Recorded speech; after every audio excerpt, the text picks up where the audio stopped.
Terima kasih. Assalamualaikum warahmatullahi wabarakatuh. Selamat siang menjelang sore, teman-teman sekalian. Kalau kita masih ketemu seperti ini berarti masih ada masalah sebenarnya ya. Kenapa saya bilang masih ada masalah? Masih banyak problem yang akan kita bicarakan. Seperti tadi pendahuluan moderator bilang, kita ingin lihat apa keterkaitan antara buruh dengan anti korupsi dan hak asasi manusia. Kira-kira itu intinya yang ingin kita bahas hari ini. Kalau mungkin sebentar Bang Usman lebih banyak bisa mengelaborasi, karena saya lihat kalau buruh itu lebih dekat ya, tipis banget kayak kulit bawang. Kalau kita bicara buruh itu perspektif HAM-nya lebih banyak yang bisa diulas. Namun demikian orang juga, mungkin ada sebagian orang hampir lupa bahwa kejahatan korupsi itu adalah pelanggaran HAM juga. Jadi kira-kira di situ korelasinya, pelanggaran hak-hak ekonomi dan lain sebagainya. Kalau kita lihat apa sih itu korupsi? Kita ambil yang sederhana. Pasti kalau korupsi itu abuse of power. Itu yang pertama ya. Penyalahgunaan kekuasaan. Pasti selalu ada penyalahgunaan kekuasaan. Intinya. Oleh karena itu kalau kita kaitkan, kalau kita cari contoh yang sederhana, kita coba mengkaitkan dengan buruh. Apa kira-kira hubungannya kalau terjadi abuse of power, penyalahgunaan kekuasaan terhadap nasib buruh? Kita ambil paling sederhana, misalnya apa ya, sekarang lagi hot diberitakan, impor ilegal, impor ilegal, kan kira-kira gitu ya. Banyak impor-impor di dalam masuk nih, misalnya pakaian dan lain-lain sebagainya. Tapi kita bicara tentang impor ilegal secara luas. Impor ilegal itu ada karena ada abuse of power, ada penyalahgunaan kekuasaan yang dilakukan oleh para penguasa maupun pejabat kita. Kalau terjadi yang namanya impor ilegal, maka yang terpukul adalah industri dalam negeri. Kalau industri dalam negeri terpukul, otomatis itu mempengaruhi buruh. Karena industri tidak bisa maksimal ya. Oleh karena itu kira-kira itu kaitannya sederhananya di situ. Oleh karena itu menurut saya penyalahgunaan kekuasaan ini yang menjadi problem sangat utama kalau kita berbicara tentang korupsi di negeri ini.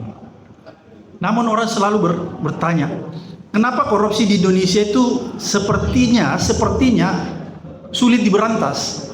Kalaupun dia diberantas, itu kadang-kadang dia turun terus naik lagi. Itu tercermin di IPK kita, indeks persepsi korupsi kita. Jadi kayak rupiah dengan dolar gitu. Dia turun naik, berfluktuatif lah ya, dia turun naik. Tentunya kalau kita ingin memberantas korupsi secara masif total, kita harus lihat dong akar permasalahannya. Kenapa agenda pemberantasan korupsi di Indonesia itu sering gagal? Karena kita tidak memberantas korupsi melihat akar permasalahannya. Kita memberantas di permukaannya, kira-kira gitu ya. Padahal akar permasalahannya yang harus diselesaikan. Kalau akar permasalahannya diselesaikan, maka yang di atasnya mudah diberantas. Tapi kalau sistem di Indonesia sebenarnya sistem yang memberantas korupsi di permukaan, di atasnya. Salah satu misalnya ya, kalau kita bicara tentang pemberantasan korupsi, salah satu akar permasalahan yang paling fundamental sehingga korupsi terjadi di Indonesia yaitu sistem hukum kita yang tidak independen. Itu akar permasalahannya. Tidak independen dan mudah diintervensi. Satu, ini ada beberapa akar permasalahan. Saya mulai dari sistem hukum. Kenapa saya katakan sistem hukum kita tidak independen? Ada masalah dengan aparat penegak hukum kita, polisi, jaksa, pengadilan. Ini terkait yang namanya judicial corruption. Korupsi di institusi penegak hukum. Nggak ada tuh ya, orang punya masalah di kantor polisi, nggak apa-apa saya bicara belak-belakan lah. Nggak punya duit, ya, terus selesainya bisa, perkaranya bisa selesai, nggak ada. Atau kasarnya begini, coba lihat orang yang bersengketa di aparat penegak hukum. Dia berhadapan dengan orang yang punya duit, punya kekuasaan. Menang nggak rakyat jelata itu? Nggak ada. Begitu pula dengan pengadilan. Dan ini terkonfirmasi terhadap apa yang kita lihat di lapangan. Buktinya apa? Buktinya hakim-hakim banyak yang ditangkap menerima suap. Kemarin kasus pegawai MK saja itu bisa hampir 1 triliun di rumahnya. Ini pegawai biasa ya, yang menjadi perantara antara pengacara, jaksa, dan hakim. Belum lagi kita bicara jaksa. Jadi ada problem sebenarnya di lembaga penegak hukum kita. Oleh karena itu, kalau kita ingin menyelesaikan memberantas korupsi tanpa pandang bulu, yang pertama-tama kita harus bersihkan adalah lembaga aparat penegak hukum. Kalau tidak, jangan pernah bermimpi bahwa korupsi di Indonesia itu bisa diberantas secara masif. Contohnya apa? Kebetulan waktu saya jadi pimpinan Komisi Pemberantasan Korupsi, Bung Jo, kita sudah hampir tangkap semua itu namanya bupati, gubernur, bahkan 4 menteri, sampai ke ketua Mahkamah Konstitusi yang namanya Agil Mukhtar. Terus kita lihat ada nggak penurunan korupsi di Indonesia? Ada, tapi tidak signifikan. Kalau ada tapi tidak signifikan. Bagaimana korelasinya dengan IPK kita? Turun tapi tidak signifikan. Padahal kita memerlukan waktu yang singkat. Jadi teorinya begini, kita ngomong nih sama teman-teman KPK pada saat itu, komisioner, kita ini dikasih tugas cuma 4-5 tahun, maka kita memerlukan waktu yang singkat untuk memberantas korupsi. Kemudian kita mencoba benchmark di beberapa negara yang sukses dalam pemberantasan korupsi. Kita temukanlah satu metode, satu cara untuk memberantas korupsi yang paling efektif, yaitu lewat penegakan hukum. Dan itu dilakukan oleh ICAC Hong Kong. Ya. ICAC Hong Kong pernah melakukan itu. Di Hong Kong itu dulu ya, tahun 70-an sampai 80-an, korupsinya luar biasa. Bung Jumur. Polisinya itu korup di sana dan lain sebagainya. Karena semua dibayar oleh triad ya. Dulu di sana mafia namanya triad. Itu dikendalikan semua sehingga sistem hukumnya nggak bisa berjalan. Nggak ada keadilan di sana. Oleh karena itu pada saat itu ICAC pada saat itu dia masih menjadi salah satu wilayah Inggris, ya, negara Commonwealth. Jadi dia jadi kayak provinsi, negara bagian Inggris. Jadi Hong Kong pada saat itu dipimpin oleh Gubernur Jenderal Hong Kong. Dan dia harus bertanggung jawab kepada Perdana Menteri Inggris dan Ratu Elizabeth. Pada saat Hong Kong mau melakukan pemberantasan korupsi di aparat penegak hukumnya, dia melihat ini ada kendala. ICAC ini semacam KPK-nya Hong Kong. Karena ICAC melihat ini korupsinya udah parah nih. Beda dengan negara-negara lain.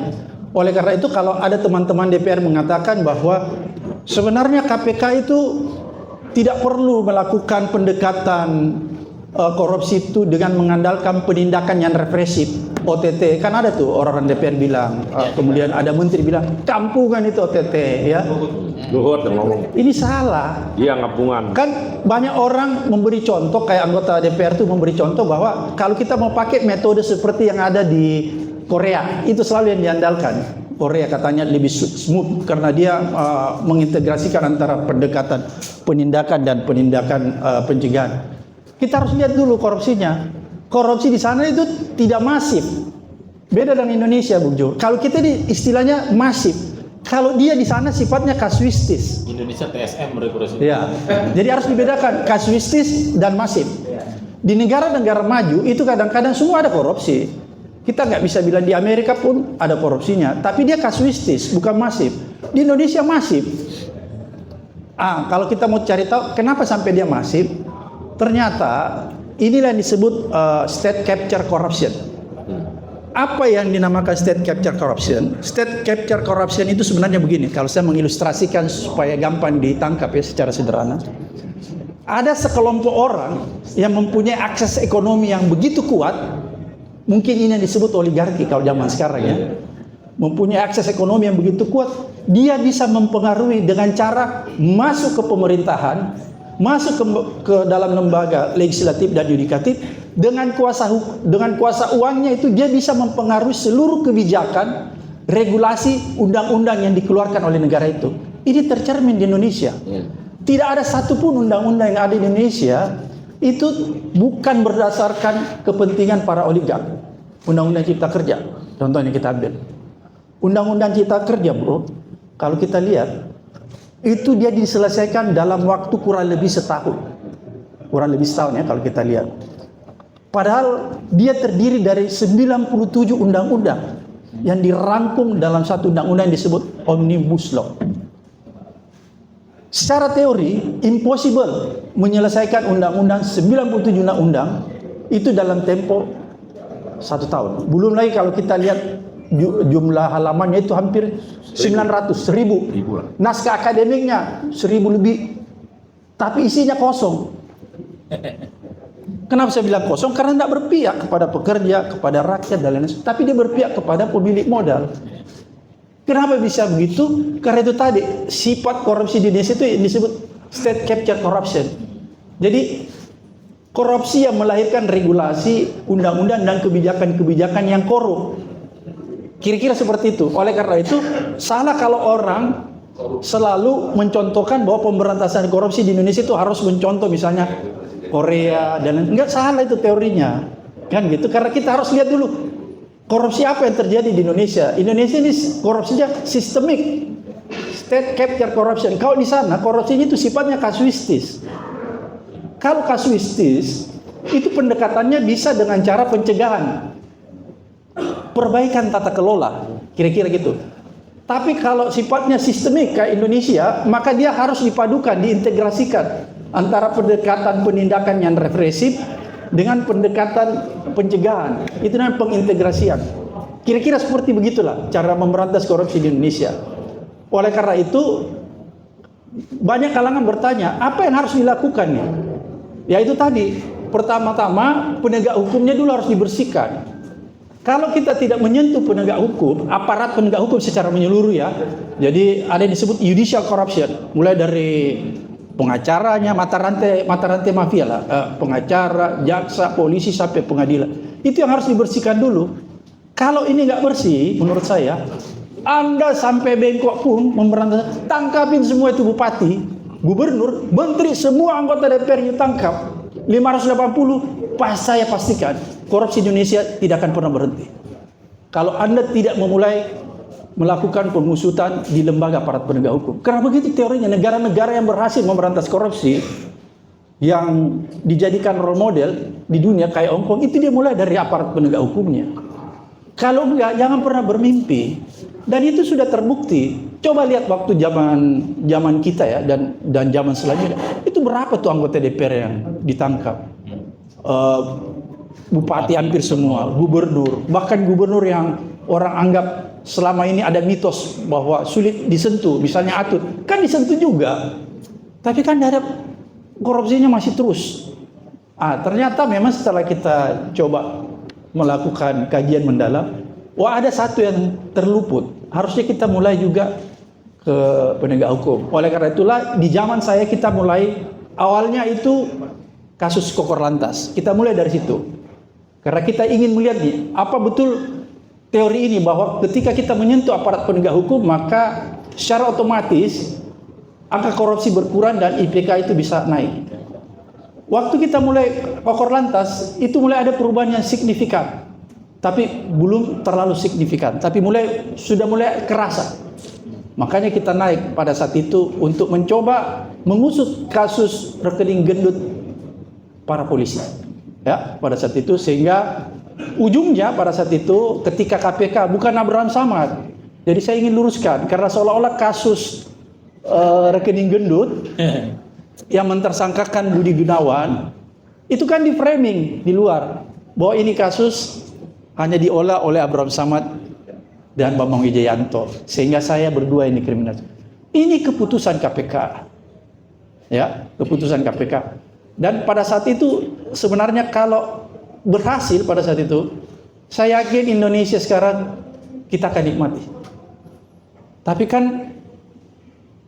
situasi rejim pada saat itu tidak memberikan ruang yang sebesar-besarnya untuk kita melakukan pemberantasan korupsi di lembaga penegak hukum. Kira-kira begitu bayangannya, sehingga apa yang terjadi sekarang kalau orang bilang kenapa korupsinya tambah parah, karena itu tadi. Parah. Karena kita tidak pernah menyentuh itu. Jokowi lah. Kira-kira gitu ya. Kita nggak pernah menyentuh aparat penegak hukumnya. Karena itu tadi. Salah satu akar permasalahan itu korupsi yang terjadi di lembaga penegak hukum. Kira-kira begitu. Kemudian yang kedua, selain penegak hukum yang lemah dan tidak independen ya, yang tadi saya katakan, makanya sebenarnya itu menjadi akar permasalahan. akar permasalahan kedua yaitu warisan Orde Baru, Bung Jumhur. Ini nggak pernah disentuh juga. Apa itu warisan Orde Baru? Oligarki. Jadi oligarki ini sebenarnya warisan Orde Baru. Ya. Ketika Orde Baru tumbang dan muncullah yang namanya reformasi, ternyata itu tidak serta-merta menghilangkan praktek oligarki. Tidak serta-merta. Justru oligarkinya itu berpindah. Kenapa dia berpindah? Kan ada pertanyaan, kenapa dia berpindah?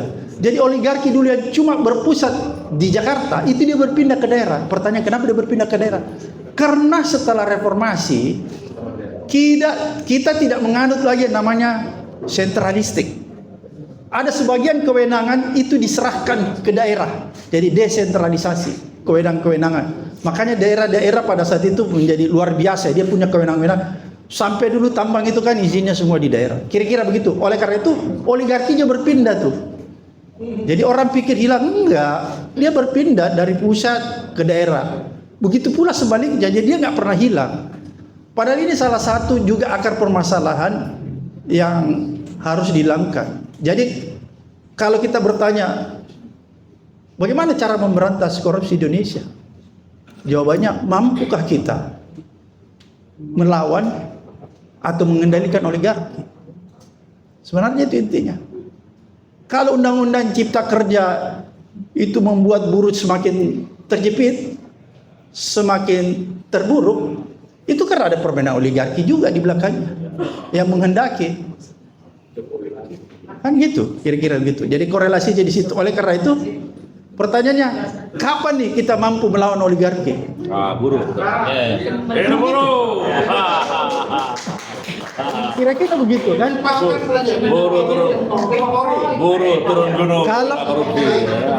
Kalau kita bicara dalam konteks sekarang, misalnya ada kasus kemarin ribut-ribut tentang IMIP.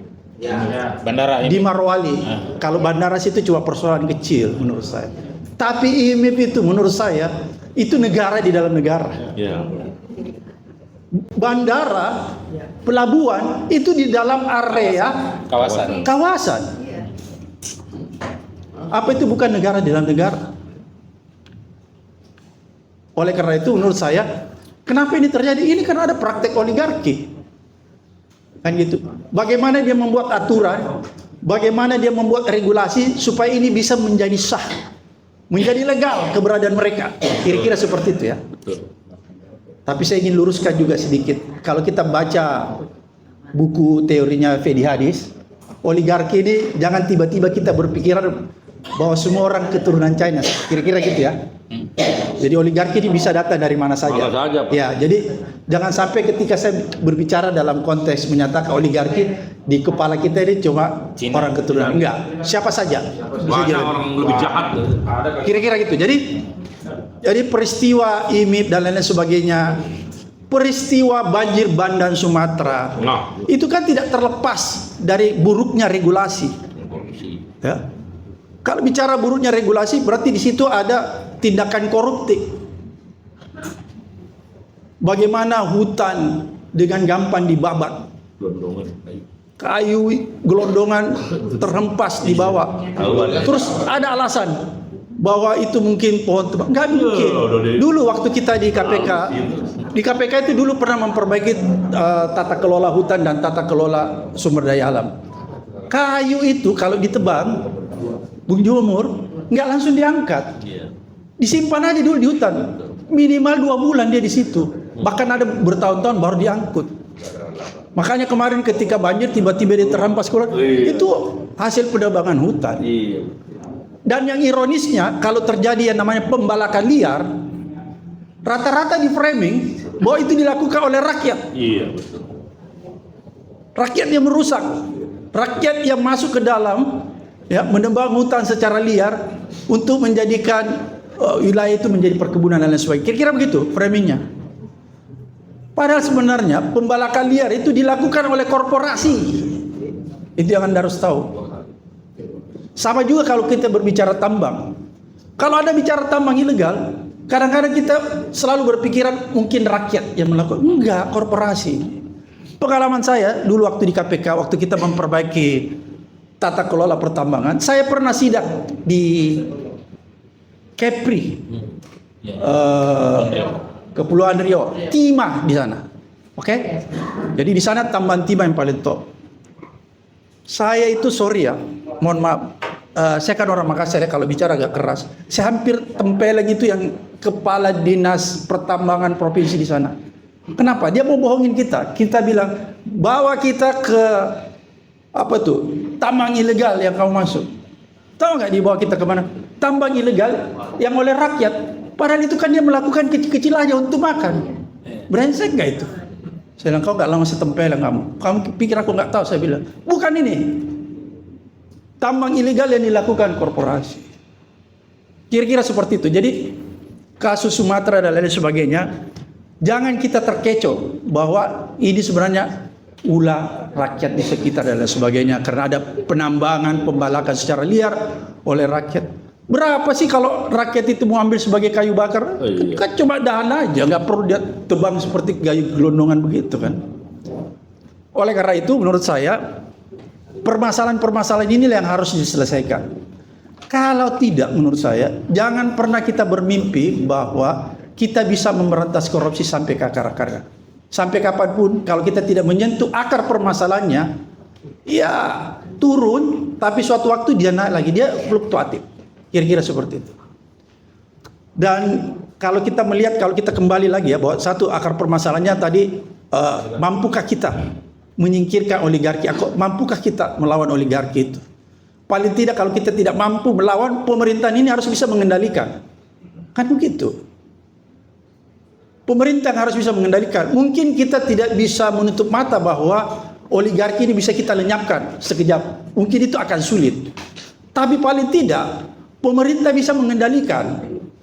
Kalau pemerintah bisa mengendalikan, maka regulasi-regulasi, aturan-aturan yang keluar itu aturan-aturan yang berpihak kepada rakyat, berpihak kepada buruh, kira-kira seperti itu.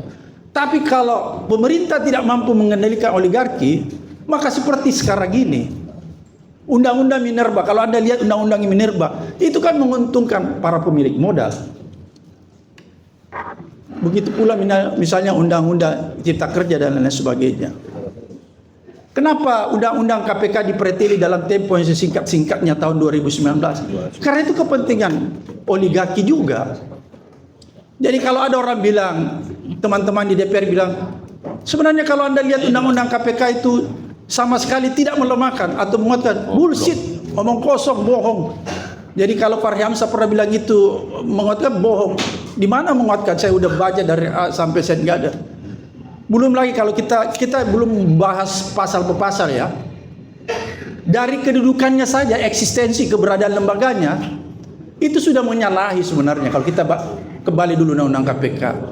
Di Undang-Undang KPK lama, itu Undang-Undang KPK lama itu dia menyebutkan bahwa lembaga KPK itu adalah lembaga independen yang terbebas dari kekuasaan eksekutif, legislatif maupun yudikatif. Itu jelas. Tapi di undang-undang barunya itu dipreteli. Di undang-undang barunya disebutkan bahwa kelembagaan KPK itu berada di bawah rumpun eksekutif. Walaupun saya lihat dia ingin memperbaiki sedikit, di dalam pasal berikutnya dia katakan bahwa dalam menjalankan tugas penegakan hukumnya dia tetap independen. Tapi posisinya itu sudah di bawah eksekutif. Oleh karena itulah cara juga mereka untuk mempreteli, karena lembaganya sudah menjadi bagian eksekutif, maka seluruh komponen-komponen KPK itu harus berstatus ASN. Sebenarnya begitu. Jadi kalau tiba-tiba dulu ada tes wawasan kebangsaan dibuat, karena memang undang-undangnya menyuruh itu. Makanya saya bilang ini undang-undang hasil tadi saya katakan itu ya, transaksional, dan inilah undang-undang yang undang-undang korup yang tadi saya katakan, regulasi dan lain-lain, hasil dari tindakan-tindakan koruptif. Karena memang undang-undangnya mensyaratkan bahwa ketika dia berada di bawah rumpun eksekutif, maka seluruh pegawai KPK itu harus dirubah statusnya menjadi ASN, aparatur sipil negara. Oleh karena itu dilakukanlah tes wawasan kebangsaan. Kemudian karena dapat pimpinan KPK modelnya kayak Firly, dia manfaatkanlah situasi ini. Dia membuatlah itu tes wawasan kebangsaan yang abal-abal. Kenapa saya katakan tes wawasan kebangsaan yang abal-abal? Karena begini, saya kan mengenal dari 57 orang yang disingkirkan ya. Itu ada kira-kira kurang lebih 20 orang itu berasal dari Polri, Bung Jumur. 20 orang itu Polri dan lulusan Akpol loh. Novel Baswedan itu lulusan Akpol dan teman-temannya. Itu sudah menjadi pegawai tetap KPK di zaman saya. Dia udah keluar dari polisi di zaman saya. Dan dia sudah menjadi pegawai tetap KPK pada saat itu. Peraturannya kita rumuskan bersama Kapolri yang namanya Pak Timur Pradopo. Pak Timur Pradopo mengizinkanlah kurang lebih 20 orang ini untuk keluar dari kepolisian dan menjadi pegawai KPK.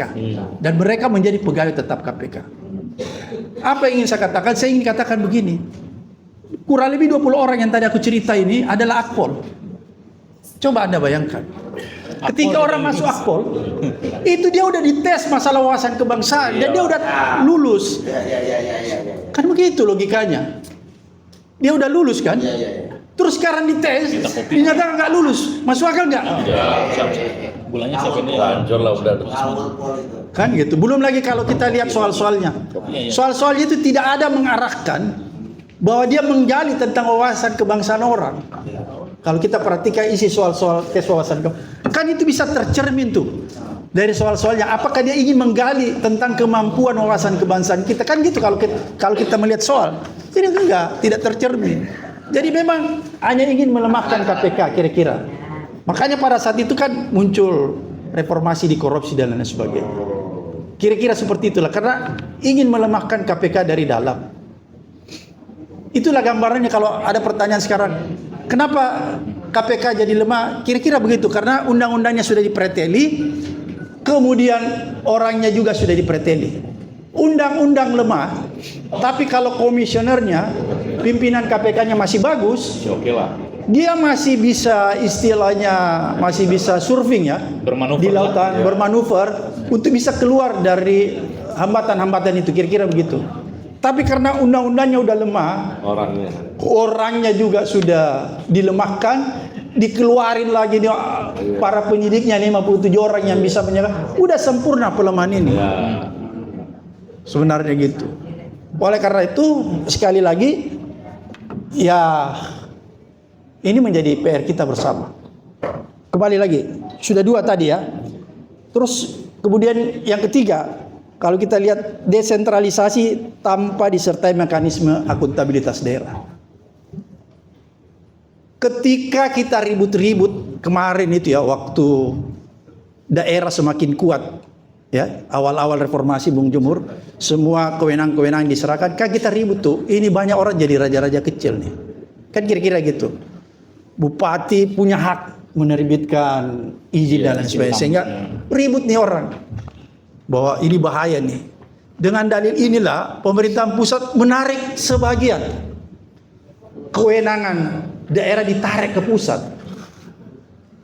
Kan gitu. Ditarik ke pusat. Ketika ditarik ke pusat, ya menurut saya ada kewenangan-kewenangan yang tadinya di daerah itu akhirnya menjadi kewenangan pusat. Padahal sebenarnya menurut saya caranya bukan demikian. Caranya itu sebenarnya memperbaiki akuntabilitas daerah itu, bukan menarik kewenangan-kewenangan dia ke pusat. Undang-undang Cipta Kerja itu kan ada, kalau kita lihat ada hubungannya dengan kewenangan-kewenangan yang ada di daerah. Banyak diambil pusat. Makanya apa itu? Pajak itu ya, karaoke itu kayak dulu Inul kan itu dia sempat mendukung tuh Undang-Undang Cipta Kerja. Terus ketika diundangkan dia baru merasakan tentang pajak itu. Kira-kira begitulah kalau kita mau bicara tentang desentralisasi dan sentralisasi. Karena kan di zaman Orde Baru itu kan sentralistik, kemudian reformasi mengembalikan deh. Tapi ini ditarik lagi sebagian. Padahal sebenarnya intinya bukan di situ. Intinya kita harus memperbaiki akuntabilitas daerah itu. Kalau kita ingin memperkecil penyelewengan yang ada di daerah, bukan menarik kewenangannya, memperbaiki akuntabilitasnya.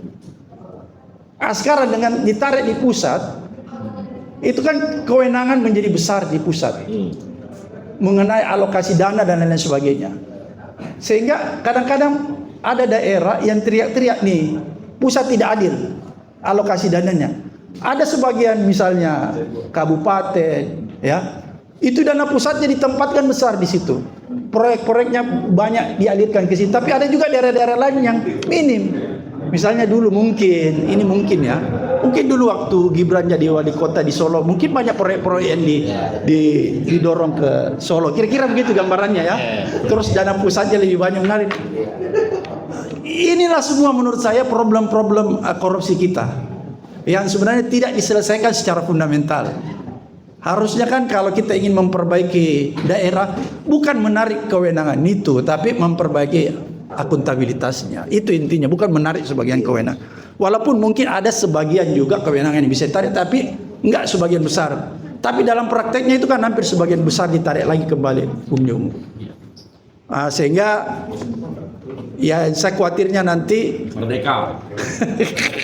Kalau tarik semua orang. ya saya mau bicara ke situ kan. Pasundan ada Pasundan. Kita kan khawatir begitu ada, tapi kan kita nggak mendorong begitu ya.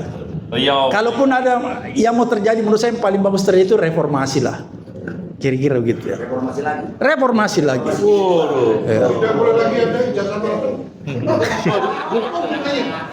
Di undang-undang Omnibus Law ada pasal ijazah palsu nggak pidana. Iya. Ada Ya. undang-undang Omnibus Law. Ya makanya tadi saya bilang bahwa semua regulasi, aturan-aturan maupun produk hukum yang dilahirkan itu dia selalu koruptif. Kenapa koruptif? Itu yang tadi saya sebut state capture corruption.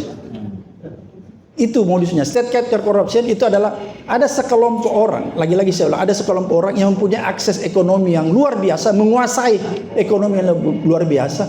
Dia masuk ke dalam pemerintahan dan mempengaruhi keluarnya kebijakan, undang-undang dan aturan.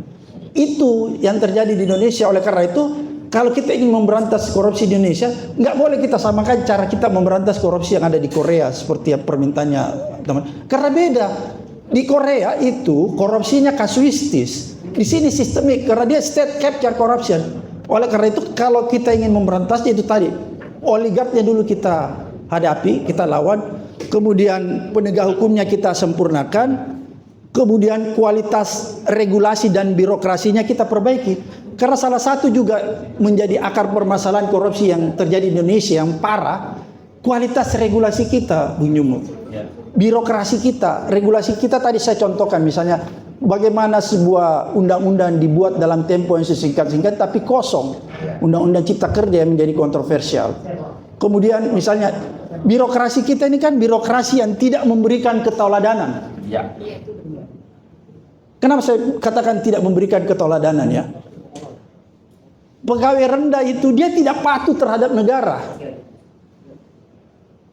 Nggak ada itu pegawai rendah di kementerian atau di instansi pemerintah. Dia patuhnya atau mengabdi kepada negara. Nggak ada. Pada pimpinan. Dia mengabdi pada pimpinan. Gitu loh. Itulah yang parahnya di kita. Gitu. Jadi patron role modelnya itu ada pada atasannya. Jadi atasan yang mudah memberikan sesuatu kepada bawahannya, itulah atasan yang disembah. Kira-kira begitu ya. Walaupun bawahan itu tahu ini atasan saya korup nih, uang korupnya dibagi-bagi. Kira-kira seperti begitu. Oleh karena itu terjadi yang namanya disorientasi sosial, Bung Jumur. Apa itu disorientasi sosial? Karena tadi ini birokrasi yang tidak memberikan keteladanan. Contohnya begini. Seorang bupati misalnya, nyata-nyata dia korup. Ya. Coba lihat di kampung saya gubernur yang korup keluar dari penjara. Dijemput kayak apa? Kayak pahlawan. Negara apa ini? Nggak ada negara yang ada di dunia itu seperti itu. Itu berarti kan ada sesuatu. Orang sedang mengalami disorientasi sosial. Kok penjahat itu dijadikan pahlawan? Kan begitu. Ini berarti masyarakat kita sedang mengalami disorientasi sosial. Itu yang terjadi. Sehingga kalau orang di bawah juga melakukan korupsi, karena itu tadi ada contoh, Bung Jumur, ada keteladanan yang diberikan. Orang berpikir, kalau saya nggak punya duit banyak, saya nggak pernah dihargai. Tapi kalau saya punya duit banyak, walaupun orang tahu uang itu dari hasil korupsi, orang tetap menghargai saya. Itu di Indonesia. Itulah menjadi salah satu faktor kenapa korupsi kita itu tidak pernah hilang. Karena masyarakat kita sedang mengalami yang namanya disorientasi secara kultural. Coba lihat di mana-mana kan, siapa yang dihargai? Saya ini Bung Jumur mengajar di kampus. Saya itu miris melihat begini. Suatu ketika datang ketua-ketua ini ya, ketua-ketua lembaga. Dia bilang begini sama dekan saya nggak mau kasih tahu di mana. Saya ada di sampingnya. Pak, ini kita butuh dana sekian, sudah terkumpul sekian, tapi kurang begini. Tahu nggak dekannya bilang apa? Ya udah, sisanya kau minta sumbangan ya ke alumni. Terus anak mahasiswa tanya nih, di mana Pak? Langsung ditunjukin. Ini nih, kau minta sumbangan ke alumni yang berhasil, yang hebat. Ada kata-kata alumni yang hebat dan berhasil. Tahu nggak ketika dia tunjuk itu, saya berpikir siapa nih yang ditunjuk, kan gitu. Tiba-tiba siapa yang ditunjuk ini sebagai alumni yang berhasil? Ya? Ternyata yang ditunjuk adalah betul orang yang hebat secara finansial, tapi dia koruptor. Jadi sejak awal mahasiswa itu sudah mengalami disorientasi. Kenapa saya katakan dia mengalami disorientasi? Tiba-tiba dia berpikiran begini, oh berarti yang dianggap berhasil, nanti kita dianggap sebagai alumni yang berhasil, alumni yang hebat, kalau kita kaya secara finansial. Kan tiba-tiba dia berpikiran begitu, karena dia bilang apa? Tadi dekan kita memberi contoh itu. Jadi jangan heran ketika anak-anak baru keluar dari kampus, wah berubah semua tuh Bang Jumur. Ini banyak anak-anak BEM biasa, adik-adik saya main di kantor, saya lihat, aduh, tiba-tiba keluar ya orientasinya agak berbeda, karena itu tadi ada contoh yang buruk yang diberikan. Jadi bukan adik-adik ini yang salah, kita sedang mengalami disorientasi sosial. Itu yang saya mau bilang, ini faktor yang paling berbahaya sebenarnya. Kalau kita tidak selesaikan ini tadi, akar-akar permasalahan ini, saya pikir sudahlah, kita nggak mungkin bermimpi bahwa negara kita ini bisa memberantas korupsi secara mudah, nggak mungkin. Jadi ini dulu yang kita selesaikan kalau kita ingin bicara tentang bagaimana cara memberantas korupsi. Akar permasalahannya dulu. Kemudian yang mungkin terakhir Bung Jumur, seteropanya saya bicara nih. Yang terakhir, senjata paling efektif untuk memberantas korupsi itu ada 3. Pertama, kalau kita bicara tentang kasus hukuman berat, itu senjata paling efektif, sehingga menimbulkan deterrent efek bagi orang. Orang takut. Kalau hukuman berat, orang takut. Jadi orang nggak berani lagi melakukan korupsi. Satu, hukuman berat. Kedua, ada yang disebut pemiskinan. Apa ini pemiskinan? Inilah yang lagi hits sekarang, undang-undang perampasan aset. Orang bisa dimiskinkan lewat undang-undang perampasan aset. Itu teorinya. Ya, jadi kita berharap dengan hadirnya undang-undang perampasan aset, koruptor itu bisa dimiskinkan. Karena kalau koruptor sudah hukumannya berat kemudian dimiskinkan, kapok dia. Kemudian yang ketiga, ini ada yang paling penting nih. Ada yang disebut sanksi sosial, Bung Jumur. Saya ingin memberikan gambaran sedikit begini ya. Di Cina, ya, kenapa dia sukses? Karena pertama hukumannya berat. Kemudian juga dia merampas aset orang. Bahkan dia miskinkan orang. Kemudian yang ketiga, sanksi sosialnya luar biasa loh. Kenapa saya katakan sanksi sosial luar biasa? Begini. Sanksi sosial ini bisa di take over ke dalam undang-undang positif. Pasti pertanyaannya bagaimana? Begini, di Cina masyarakatnya itu sudah mulai disorientasi juga kayak kita. Dia bisa permisif terhadap para koruptor, bisa memberikan penghargaan terhadap orang yang banyak duit. Tapi pemerintahnya jeli melihat bahwa rakyat saya sedang mengalami disorientasi sosial, sehingga apa yang dilakukan pemerintah Cina, Bung Cu? Dia tarik itu yang namanya sanksi sosial. Kan sanksi sosial itu harusnya kita yang berikan ya. Misalnya kalau dia datang ke masjid, cuekin aja dia, jangan disuruh ke depan gitu kan. Ada kawinan, ini kan lucu kita. Kita udah tahu dia koruptor, tapi karena dia datang pakai mobil Alphard, wah kita suruh duluan naik salaman kan. Kan gitu nih masyarakat kita kan. Ini orang kaya nih, ini atau pejabat duluan salaman, yang lain antri. Ini kan orang sedang mengalami disorientasi sosial. Itu ciri-ciri masyarakat sedang mengalami disorientasi. Ada menteri dikasih jalan, nggak boleh begitu, harus ada equal ya, inklusivisme. Orang semua sama, kira-kira gitu ya. Tahu nggak apa yang dilakukan Cina? Sanksi sosialnya itu ditarik ke dalam undang-undang positif. Apa yang dilakukan, Bung Jumur? Sebenarnya ini pernah kita mau lakukan. Waktu zaman saya pernah kita lakukan. Jadi pemerintah Cina itu membuat satu aturan dalam undang-undang bahwa orang pejabat yang sudah pernah melakukan korupsi, walaupun dia sudah pernah dihukum lama, maka dia akan ada undang-undang tertentu yang memberi batasan dia tidak boleh lagi kembali menduduki jabatan publik selama kurang lebih 30 tahun. Saya tanya pada saat itu, kenapa pakai angka 30 tahun? Kan saya bertanya. Dia bilang begini, Pak. Kalau kita bilang seumur hidup, maka undang-undang ini nanti Bung Usman yang jelasin, dianggap pelanggaran HAM, membatasi orang. Makanya kita bikin aja 30 tahun. Tapi kita sudah hitung, Pak Jumur, kalau dia keluar umur 45 tahun, anggaplah dia koruptor muda, dia keluar 45 tahun, tambah 30 tahun, berapa tuh umurnya? Kan udah susah dia menduduki jabatan. Itulah yang dilakukan Cina. Apanya? Sebenarnya ini bisa dikondisikan oleh misalnya kejaksaan, KPK, misalnya dalam tuntutan kita bisa juga memasukkan pasal misalnya dicabut haknya untuk menjadi pejabat publik. Itu bisa. Tapi menurut saya negara harus membatasi itu.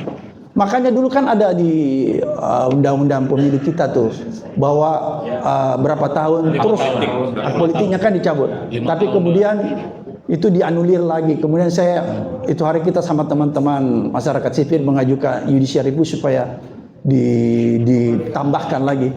Jadi menurut saya itu ada 3 sebenarnya.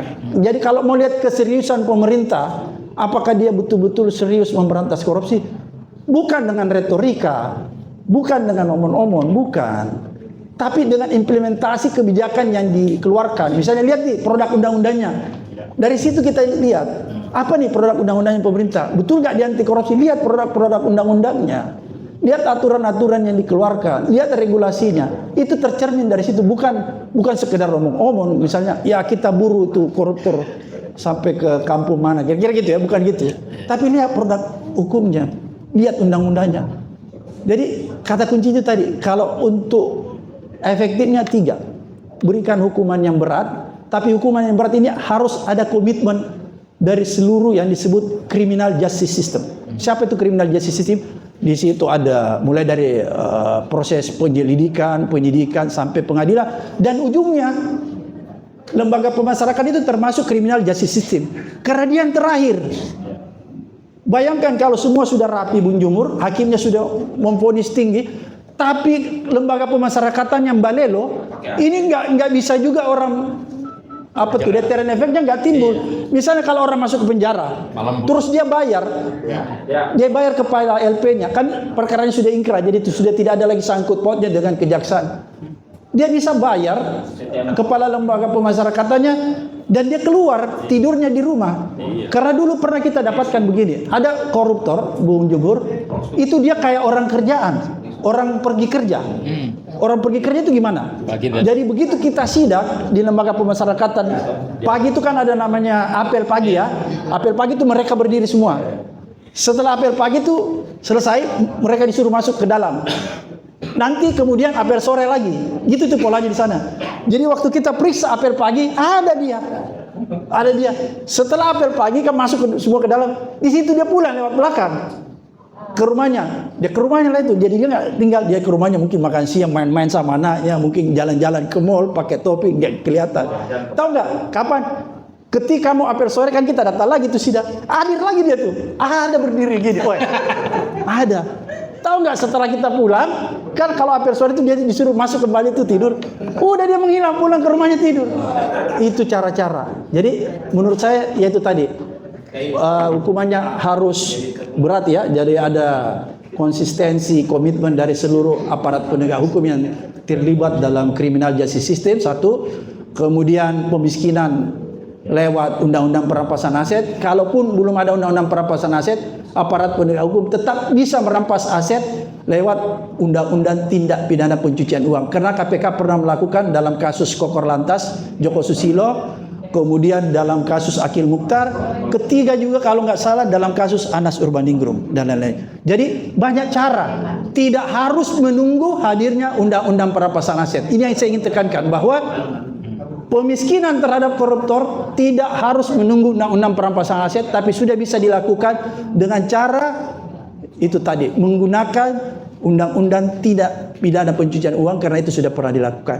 Dan yang ketiga tadi, sanksi sosial yang harus diberikan oleh rakyat kalau rakyatnya pesimis, rakyatnya apatis, rakyatnya mengalami disorientasi sosial kayak kita sekarang, pemerintahnya yang harus mengambil alih. Dengan cara apa? Buat regulasi yang membatasi orang itu supaya dia tidak kembali lagi menduduki jabatan publik. Kata survei statistik kita, bukan saya bilang loh, salah satu provinsi termiskin itu Kalimantan. Ini kan aneh. Daerah yang sumber dayanya kaya, tapi kok rakyatnya sejahtera. Kita melakukan riset, kenapa dia sampingnya. Ternyata ada beberapa hal yang kita dapat dari hasil riset itu, kemudian nanti ujungnya saya mau bilang 20 juta per bulan. Kemudian kita coba, kalau sekarang kalau Anda baca bukunya Mengapa Negara Gagal, itu Darren Acemoglu, sebenarnya itu ada kemiripan dengan riset KPK di masa lalu. Dia katakan begini, tapi dalam buku ini dia sebut negara, tapi waktu riset kita itu daerah ya.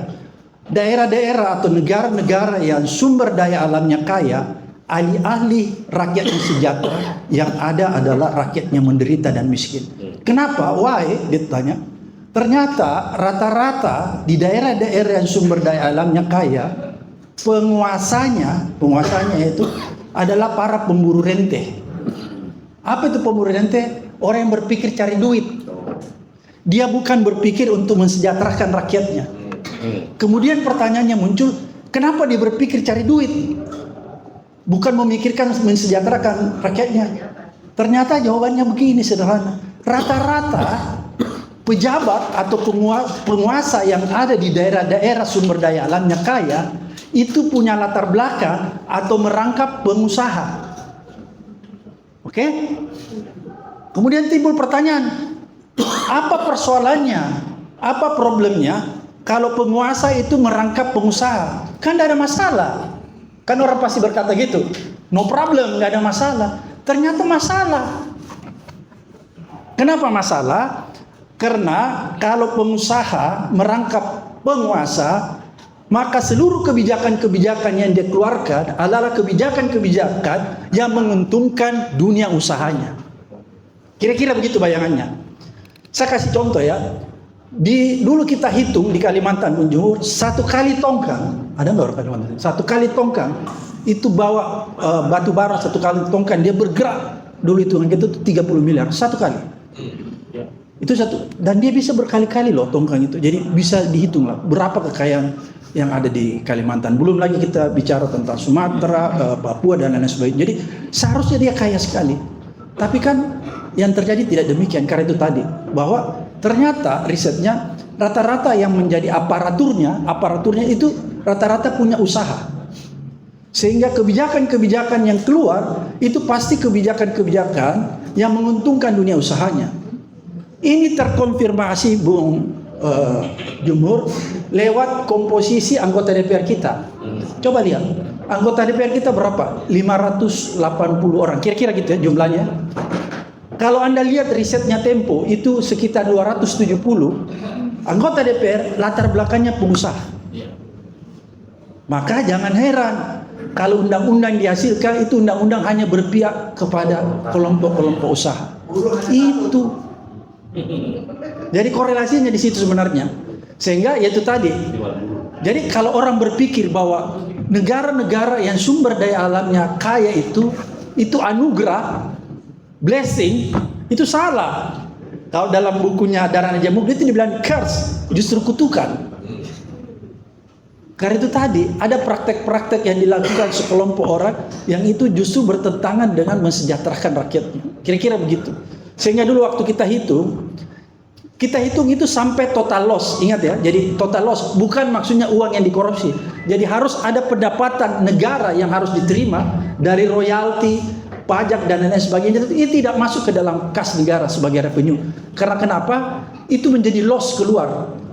Dulu hasil hitungan kita, kalau total loss itu masuk ke dalam pendapatan negara, maka hitungan kita pada tahun 2000, sebelum saya keluar 2014 itu, maka itu tadi, gaji buruh itu 20 juta bro. Bisa gaji guru 20 juta, buruh itu UMR. Itu hitungannya begitu. Tapi apa yang terjadi? Karena terjadi yang namanya total loss. Ambil contoh misalnya ya di tadi Kalimantan, batu bara, belum lagi nikel. Tadi kalau kita bicara MIT yang Bung Usman bilang itu orang Cina yang buat di sana kan gitu ya. Tahu nggak? Di sana itu kan satu wilayah yang eksklusif.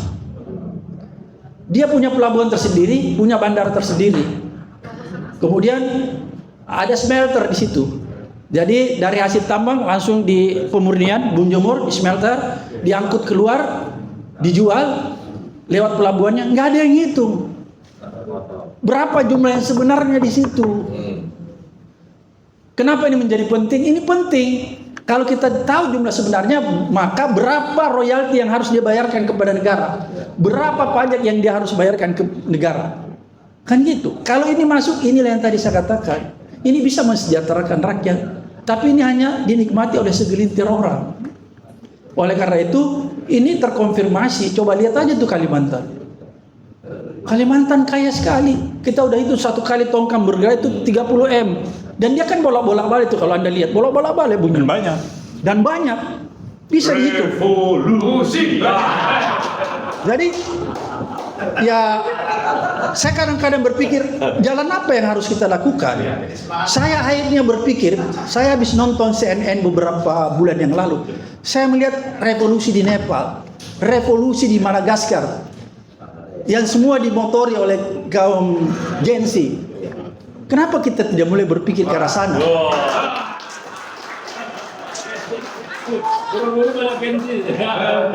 Dan jangan selalu alergi terhadap kata revolusi.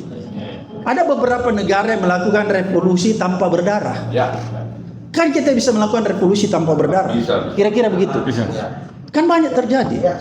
Gen Z di Nepal, di Madagaskar juga. Cuma kesalahannya di Madagaskar saya lihat setelah selesai diserahkan lagi kembali ke militer. Beda dengan Nepal. Kalau Nepal diserahkan kepada hakim MK itu kan. Tapi menurut saya jangan lihat itunya. Lihat semangat melakukan perubahan. Itu yang penting. Ketika semangat itu kita bisa konsolidasikan, kekuatan itu kita bisa konsolidasikan, kenapa kita nggak bisa melakukan? Sekarang pertanyaannya, mau nggak kita merubah nasib kita atau tidak? Tinggal itu aja. Kalau kita ingin merubah nasib kita, maka kita harus punya pikiran dari sekarang. Jalan terakhir yang kita harus lakukan, revolusi. Tidak ada jalan lain. Tapi revolusi yang damai. Kira-kira seperti itu. Konstitusional, democratic revolution. Jadi revolusi yang konstitusional, yang damai, dan yang sejuk. Dan itu banyak dicontohkan oleh beberapa negara. Kira-kira seperti kalau kita ingin melakukan perubahan besar. Mantap. Karena kalau kita cuma menambal sulam, reformasi itu sama dengan reparasi. Kalau kita mereparasi sesuatu kan tambal sulam. Dan itu yang terjadi di 98 Bung Usman Saleh. Itu reparasi. Tambal sulam kan tidak selesai. Kira-kira seperti itu. Mungkin itu sementara itu Bung Usman bisa lanjutkan kira-kira.